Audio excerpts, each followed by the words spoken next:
hadir 3 orang, 1 orang izin. Untuk mengawali pembelajaran kita pada hari ini, marilah bersama-sama kita membaca basmalah. Bismillahirrahmanirrahim. Ibu mendengar, ibu ada mengetahui suatu perkataan dari Imam Syafi'i. Perkataan beliau, man arada dunya fa'alaihi bil ilmi wa man arada al-akhirah fa'alaihi bil ilmi wa man arada al-mal fa'alaihi bil ilmi. Ada yang tahu apa artinya? Siapa yang menginginkan dunia maka dengan ilmu, maka menginginkan dia maka dengan ilmu, siapa yang menginginkan dunia maka dengan ilmu. Siapa yang menginginkan dunia maka harus memiliki ilmu. Barang siapa yang menginginkan bahagia di akhirat maka harus memiliki ilmu. Barang siapa menghendaki kebahagiaan hidup di dunia dan juga di akhirat maka harus memiliki ilmu.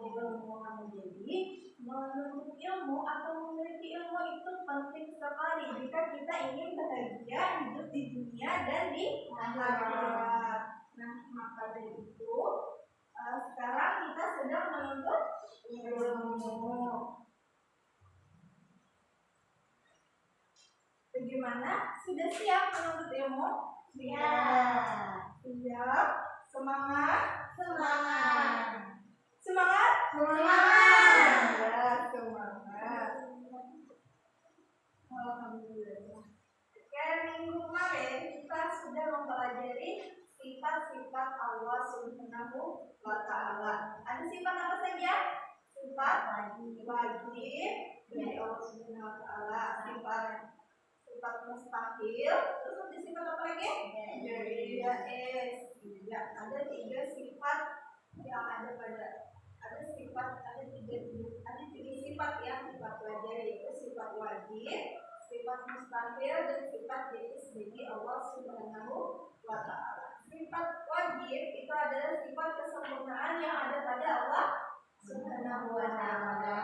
Sifat mustahil, apa sifat mustahil? Mustahil ada pada Allah. Ya, sifat yang mustahil ada dan Allah Subhanahu wa Ta'ala dan merupakan lawan dari sifat wajib. Yang ketiga itu sifat jaiz, adalah sifat kebebasan Allah Subhanahu wa Ta'ala ingin membuat sesuatu atau meninggalkannya. Kita diwajibkan untuk mempercayai bahwa Allah itu memiliki sifat wajib. Ada berapa sifat wajib? 20. Nah, kita wajib untuk mempercayai bahwa Allah itu memiliki sifat kesempurnaan yang 20 itu. Patuh terhadap Allah Subhanahu wa Ta'ala, menjalankan segala perintahnya, menjauhi larangannya, itu disebut apa? Taat. Tidak benar sekali.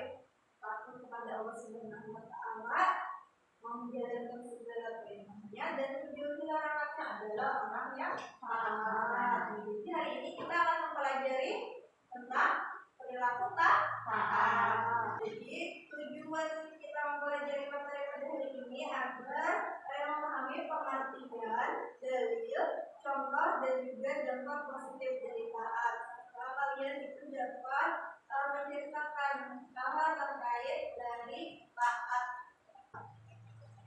Nah, kalian perhatikan.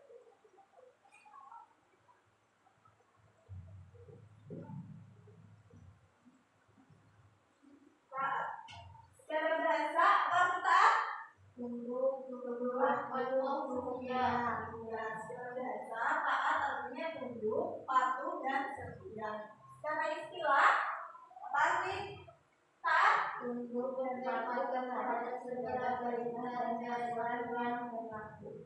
Ya, jadi secara istilah taat itu artinya adalah tunduk dan patuh terhadap segala perintah dan aturan yang berlaku. Nah, jadi taat kepada Allah Subhanahu wa Ta'ala yaitu kita patuh terhadap segala perintah Allah dan juga aturan-aturan yang telah ditetapkan Allah Subhanahu wa Ta'ala dalam berbagai hal, baik itu tentang ibadah ataupun tentang interaksi dengan sesama manusia. tunduk dan patuh pada Allah Subhanahu wa Ta'ala. Dalam Quran surah An-Nisa ayat 59 itu ada dalil taat kepada Allah Subhanahu wa Ta'ala, taat kepada Rasul, dan juga taat kepada ulil amri yang bunyinya Bismillahirrahmanirrahim. Ya ayyuhalladzina amanu athi'u Allaha wa athi'u Rasul wa ulil amri minkum fa in tanaza'tum fi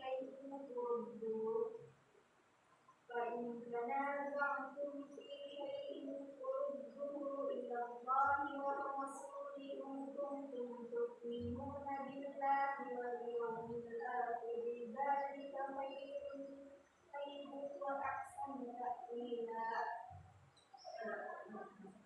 Nah, artinya, hai orang-orang yang beriman, taatilah Allah dan taatilah Rasulnya dan ulil amri di antara kamu. Kemudian jika kamu berlainan pendapat tentang sesuatu, maka kembalikanlah dia kepada Allah, Al-Quran dan Rasul sunnahnya. Jika kamu benar-benar beriman kepada Allah dan hari kemudian, yang demikian itu lebih utama bagimu dan lebih baik akibatnya.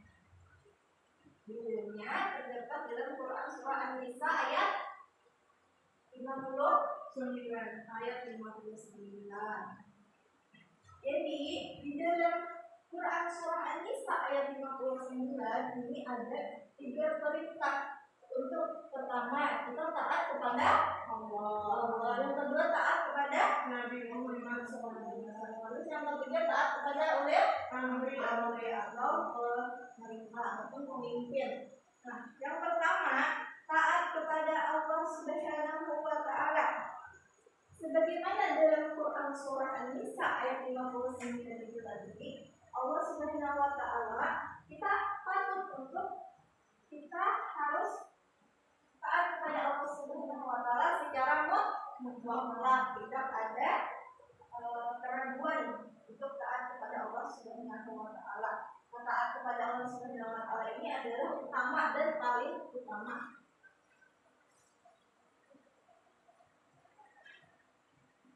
Jadi kita harus taat kepada Allah Subhanahu wa Ta'ala tanpa ada keraguan tawar-menawar. Terus yang kedua, taat kepada Nabi Muhammad Sallallahu Alaihi Wasallam. Nah, taat kepada Rasulullah itu adalah ketaatan yang kedua setelah taat kepada Allah Subhanahu wa Ta'ala. Taat kepada Rasulullah itu juga mutlak, tidak ada keraguan dalam kita taat kepada Rasulullah SAW. Nah, jadi apabila kita taat kepada Rasulullah, maka kita juga taat kepada Allah.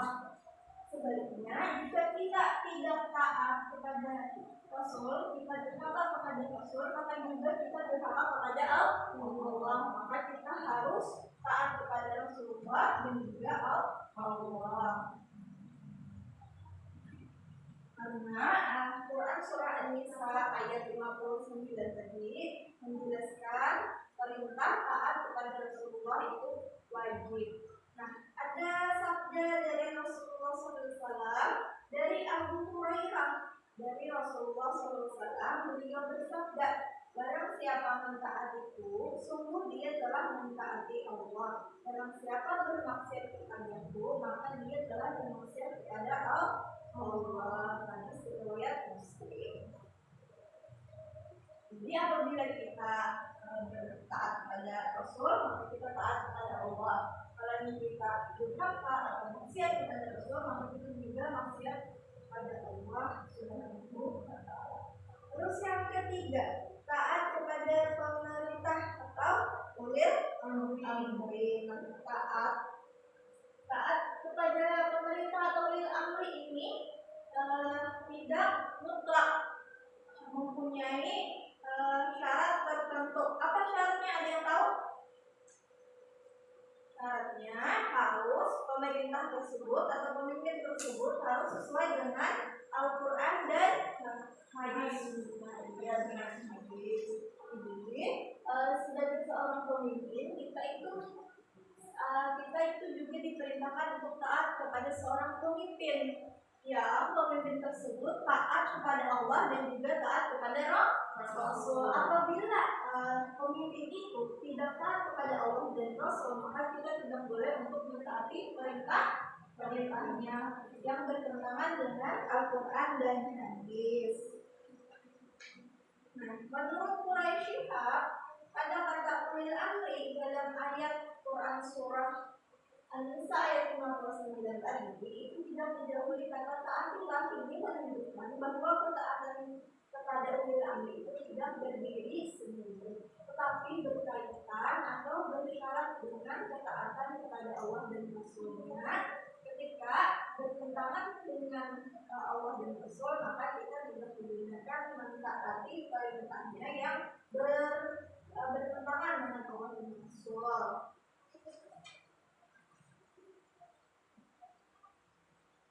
Karena ibu ingin kalian kita keluar bersama-sama, ya.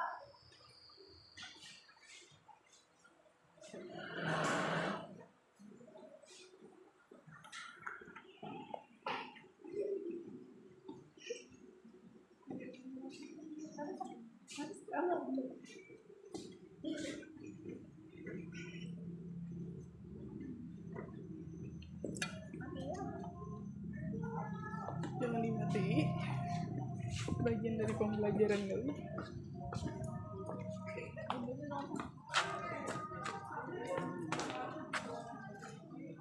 Sorry guys, selamat ya.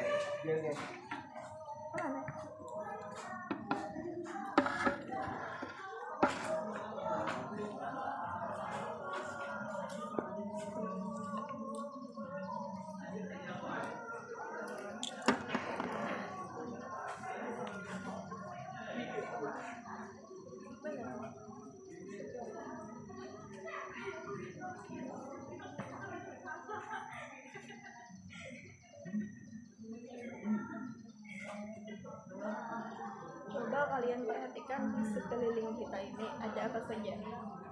Ada pohon, ada musola, Iya, ada musola, terus ada apa lagi?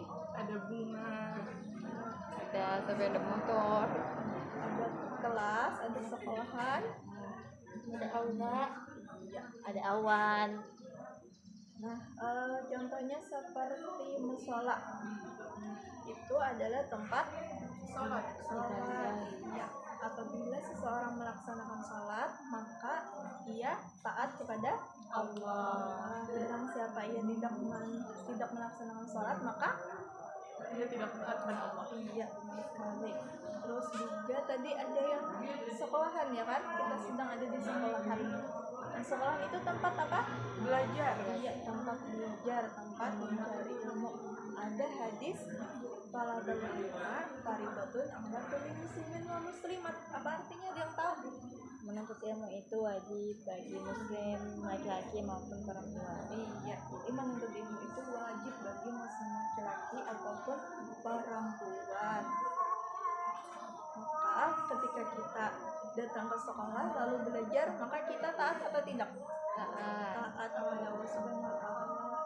Kalau kita boleh sekolah tanpa ada alasan tertentu, kita taat atau tidak?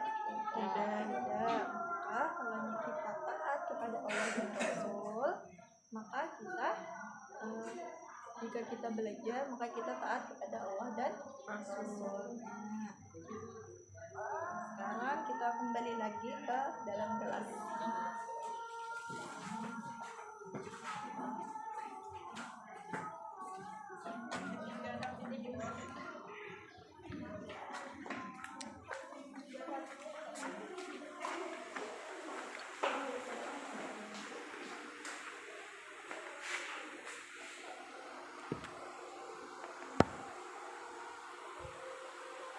Kita sudah kembali ke kelas. Nah, sekarang kita lanjutkan pelajaran kita hari ini. Dampak positif dari taat yang pertama, kalau mengucapkan sudah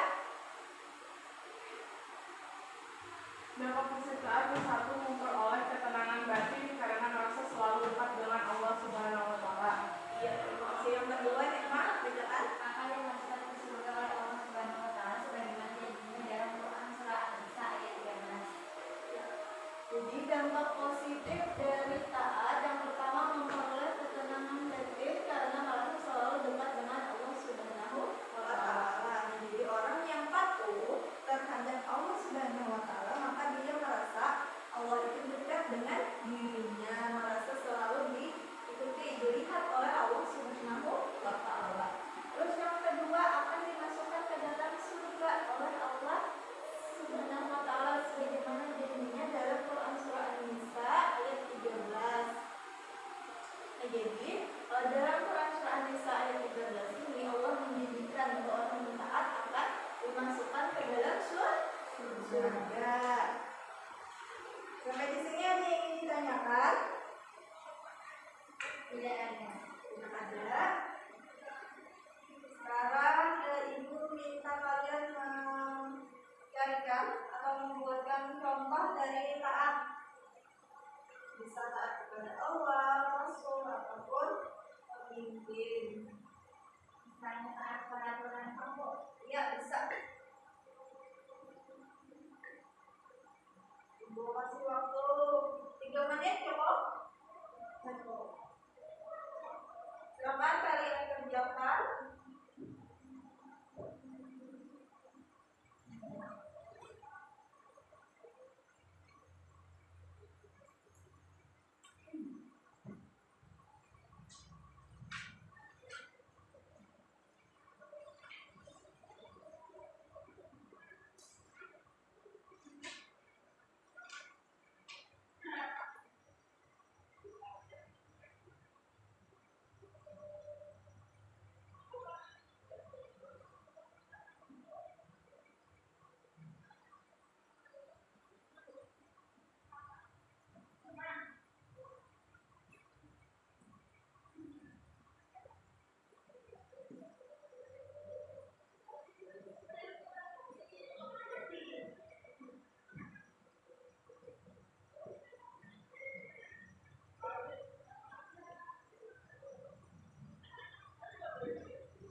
Yang sudah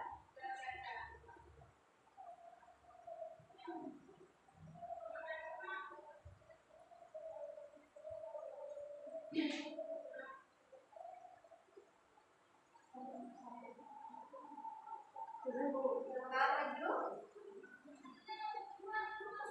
Yang pertama itu pada Allah, contohnya seperti menjalankan ibadah puasa, mengamalkan zakat dengan sebagainya. Kemudian taat pada Nabi Muhammad SAW itu seperti menjadikan hadis sebagai pedoman hidup, kemudian menjalankan sunnah-sunnah rasul. Kemudian taat pada ulil amri itu dengan mengikuti tata tertib yang dikeluarkan oleh pemerintah, sehat tata tertib berlalu lintas. Yang kedua, siapa yang maju? Ya, silakan.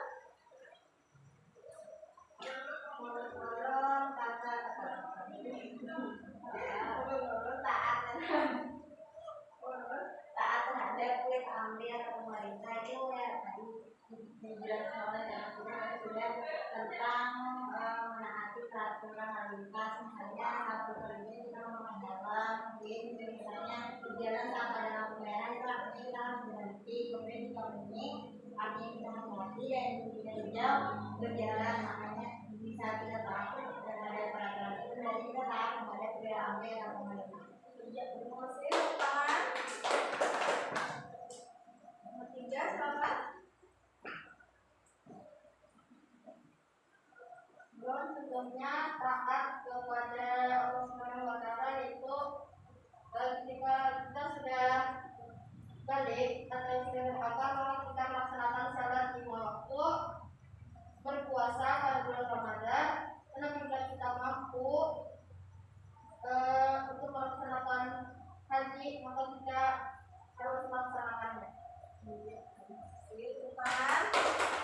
Bagus sekali contoh-contoh dari kalian tadi. Taat kepada Allah dengan ketika sudah balik melaksanakan sholat, apabila mampu bayar zakat, dan juga naik haji. Terus lagi taat kepada Rasulullah, menjadikan haji sebagai pedoman hidup. Terus taat kepada pemerintah, menaati peraturan pemerintah seperti menggunakan helm ketika berkendaraan dan mentaati lampu merah tidak.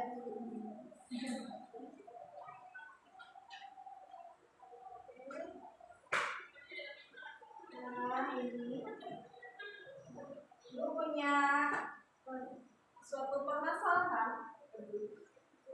Kalian tentukan apakah itu permasalahannya tentang taat kepada Allah, Rasul, pemimpin, atau tidak taat.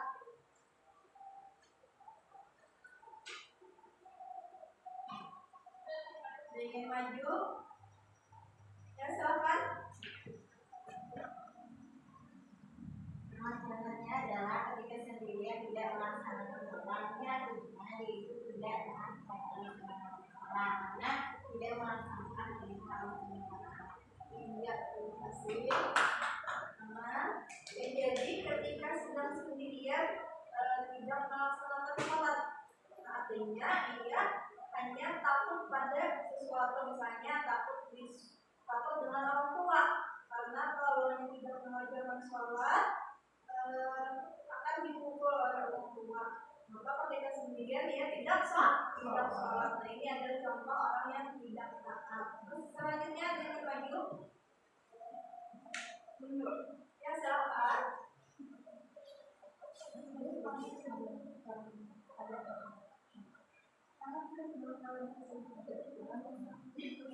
Ketika persoalannya ketika ditawari teman minum alkohol, dia menolak tawaran tersebut. Nah ini merupakan bentuk perilaku taat kepada Allah. Karena sudah jelas di dalam Al-Quran bahwa meminum minuman yang memabukkan itu hukumnya haram. Ya, terima kasih teman. Jadi seseorang menolak untuk diajak temannya minum khamar, artinya ia taat karena patuh kepada Allah Subhanahu wa Ta'ala. Karena dalam Al-Quran itu meminum yang memabukkan itu hukumnya haram. Selanjutnya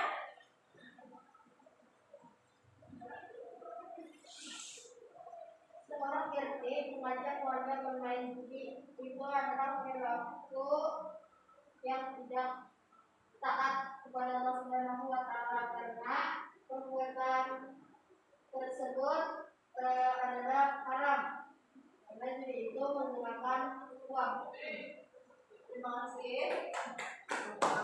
Jadi ketika ada seorang RT ini adalah pemimpin dari suatu desa, kan suatu rukun tetangga. Jadi ketika RT itu memerintahkan kita untuk memperbuat hal yang dilarang oleh Allah, maka kita tidak boleh mentaati perintahnya karena bertentangan dengan Al-Quran dan hadis. Kalian sudah bisa memahami sangat baik. Yes.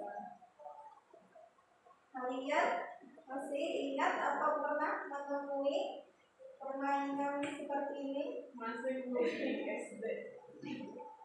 Di sini biasanya ada satu pertanyaan. Nah, di sini ada angka-angka. Ada 1, 3, 4, dan 5. Sekarang kalian ingin pilih angka yang mana? Mulai dari Sophia. 1, 3, 4, 5. 3. Sebutkan dalil perilaku taat,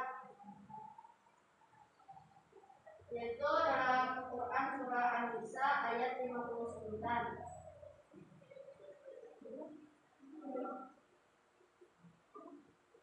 Dan kita harus taat kepada siapa saja? Yaitu kepada Allah Subhanahu wa taala, Nabi Muhammad SAW, ulul amri atau pemerintahan, Selama pemerintah tersebut sesuai dengan Al-Quran dan hadis. Terus yang kedua, pilih tadi nomor 3 sudah, tersisa 1. Sebutkan contoh taat. Apa deh? taat itu tadi misalnya selalu melaksanakan ibadah, itu artinya taat kepada Allah Subhanahu wa taala, menjalankan semua rasul itu taat kepada Nabi Muhammad. Kemudian menaati peraturan yang berlaku itu taat kepada pemerintah sebagai pemimpin. Ya. Tersisa 2 dan 4. 4. Apa pengertian taat menurut istilah? Taat secara istilah artinya tunduk dan patuh terhadap segala perintah dan aturan yang berlaku. Tepuk tangan kembali semua. Sudah mengingat apa yang kita pelajari pada hari ini? Sudah paham? Paham. Oke. Kesimpulan dari materi kita pada hari ini apa? Taat itu artinya tunduk, patuh, dan setia. Secara istilah artinya tunduk dan patuh terhadap Segala perintah dan aturan yang berlaku. dalil dari taat itu terdapat dalam Surah An-Nisa ayat 29 yang terbagi kepada taat kepada Allah, taat kepada Nabi Muhammad, dan taat kepada ulul amri atau pemerintah. Terus dampak positif dari taat yang pertama, memperoleh ketenangan batin karena merasa selalu dekat dengan Allah Subhanahu wa taala. yang kedua, Akan memasukkan ke surga oleh Allah sebagaimana janjinya dalam Quran surah An-Nisa ayat 13. yaitu pembelajaran kita pada hari ini. Nah, jadi kita harus taat kepada Allah Subhanahu wa taala. Taat tadi artinya tunduk dan patuh terhadap segala perintah dan aturan yang berlaku. Taat kepada Allah. Terus kita bagaimana cara taat? Bagaimana kita cara mengetahui segala peraturan atau perintah dari Allah? Kita tahunya dari Al-Quran. Bagaimana jika Al-Quran itu masih memuat peraturan yang umum? Bagaimana? Dari mana kita mengetahuinya? Tadi dari hadis. Maka kita menjadikan Al-Quran. Jadi kita menjadikan Al-Quran dan hadis itu sebagai perintah yang harus kita taati. Dan Al-Quran hadis itu memuat perintah yang harus kita laksanakan. Untuk materi selanjutnya kita akan masih di bab ini mempelajari tentang bersikap sabar dan syukur. Nah, kalian bisa pelajari terlebih dahulu. Sampai di sini materi kita pada hari ini. Mohon maaf apabila ada kesalahan. Semoga ilmu yang kalian dapat bermanfaat. Akhiri dengan mengucapkan alhamdulillahirabbil alamin. Assalamualaikum warahmatullahi wabarakatuh. Waalaikumsalam warahmatullahi wabarakatuh.